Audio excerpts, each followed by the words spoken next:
Hello guys. Okay, water chemistry la நம்ம hardness of water பத்தி பார்க்க போறோம். Hardness of water is a property by virtue of which a sample of water gives less lather. அதாவது லேதர்னா நுரன்னு அர்த்தம்.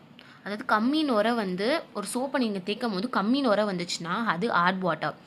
Suppose கொஞ்சம் நிறைய நுரை வந்துச்சுன்னா அது சாஃப்ட் வாட்டர். அவ்வளோதான். லேதர்னா சோப்பு நுரை. ஓகேங்களா. Hardness is due to the presence of calcium.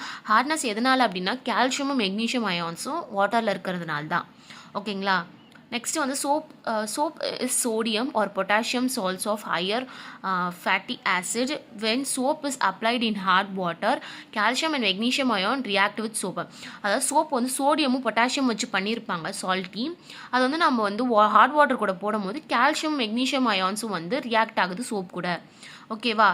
அதனால தான் வந்து நமக்கு வந்து கம்மி நுரை வந்து வருது எப்போது ஹாட் வாட்டரை யூஸ் பண்ணி நம்ம சோப்பு யூஸ் பண்ணும்போது. தேங்க்யூ.